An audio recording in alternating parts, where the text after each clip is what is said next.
my next question is more or less theoretical. Probably audience was laughing enough. Enough is enough. The question is, did you observe any change of the functions of ambassador in your time when you watching and you are in diplomatic service? All the information flow coming in every day. If I go back, I was not ambassador, but when I go back to my early days in Moscow, the question was to get some information. There was none. There were rumors about everything, but no information. And somebody can remember that you could buy Pravda and Izvestia and everything, and there was absolutely no true information. So you had to run around, we still do that, and have meetings where we try to first to talk nicely, and then in the end to see if we could just cave out a small bit of information, which would then be very, very essential, and we would send it over. Today, as I said, we are having all these cables coming. They are coming from home, they are coming from abroad, and they are coming, now when I was back in Moscow, there are as many bureaus sending information in Moscow, and the issue is to find the right story in all that information. So I think that is the main change.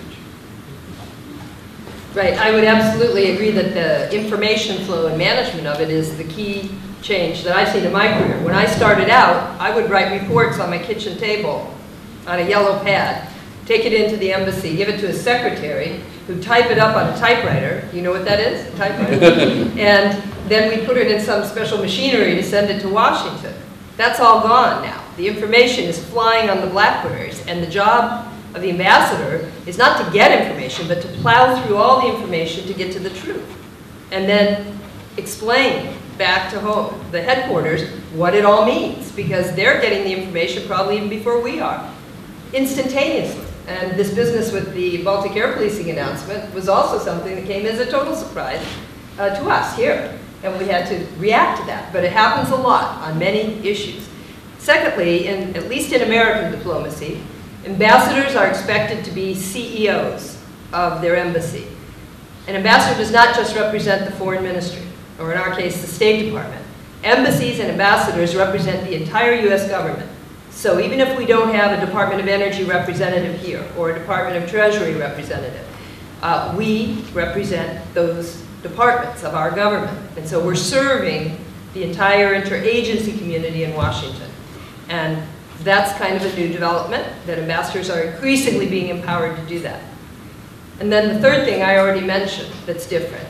We are not, in the old days, diplomacy, I think it's fair to say, was discussions between governments. And diplomats were representatives of governments, and they talked to governments. Today, diplomacy is public, as well as government to government. We have entire sections of the State Department and embassies that deal with public diplomacy. That means engaging with the people of the country we're in.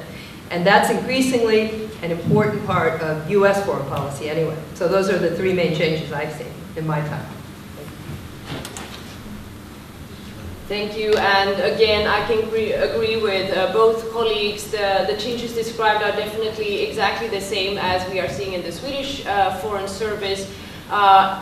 Talking in particular about the public diplomacy, this is one of the really big changes over the past few years, five or so. I have a foreign minister who is constantly not only blogging but twittering and has all the information before any of the people who are serving him. So, that is a very, very different type of role, and also embassies and diplomats are encouraged to reach out in a completely new way that was not at all there when I took up diplomatic service some 20 years ago.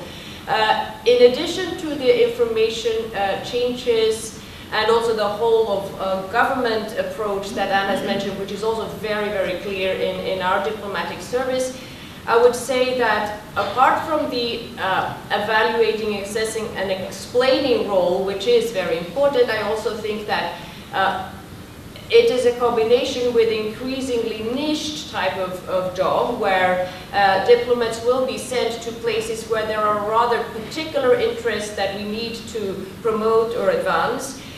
we are focusing much more today on operational issues in perhaps limited issues, but where we need to devote a lot of time. So less, I would say, on a general type of analysis and assessment, more on assessment and work in the specific areas where there is a prioritized interest. We can see that that is also being reflected in how we use the diplomatic and the embassies and the foreign missions abroad. Since I joined, some 60 Swedish missions abroad have been phased out and some 40 have been opened. So that means that it's not that we are present everywhere, but we have adjusted all the time our presence abroad depending on the interests in different areas. And that is, I have to really emphasize, not at all only traditional foreign policy, that is perhaps getting a decreasing weight in the overall jobs of the embassies, but the whole of government approach where there may be specific areas, financial diplomacy, I would say, is currently, for instance, a main task for most embassies in Europe. We have development assistance issues, which are really increasing. So there are new areas that are taking increasingly an increasing amount of time.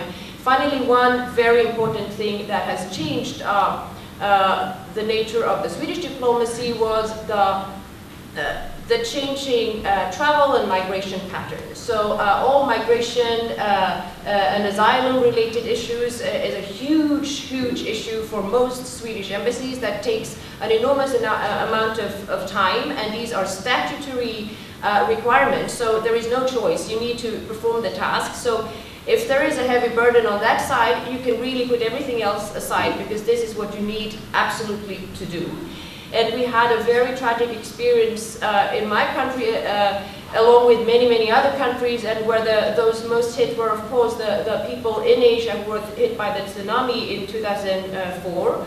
But where Sweden actually lost 550 citizens in Asia, which put also a tremendous stress on our consular functions, and that has since led to a number of revisions that have really changed the nature of our work.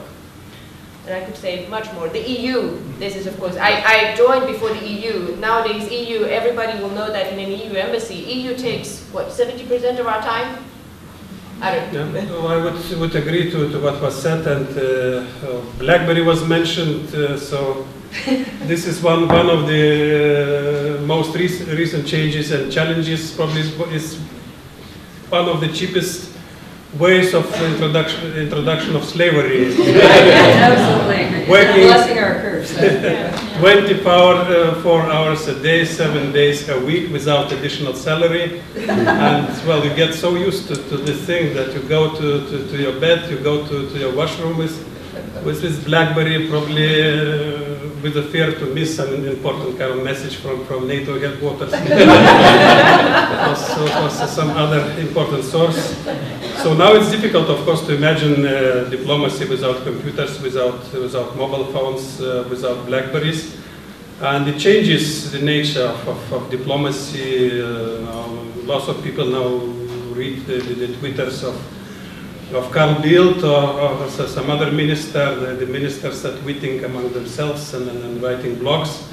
Diplomacy is getting more and more virtual. It matters more and more how you present yourself rather than what you actually do, and then secret diplomacy kind of not disappears but transforms itself, and PR wars are taking more and more time of our life, and we are reading articles, we are responding to the articles, we are reading comments, we are commenting those comments, and so you start thinking that the whole kind of world is in those articles, in those comments. And probably is deceiving, because when you occasionally drop to visit your relatives, you suddenly discover totally kind of other world, forgotten world, and it's a bit kind of a bit of a trap for diplomats when you start living in this world created by BlackBerries and other ways of communication. So I would say that well, diplomacy, of course,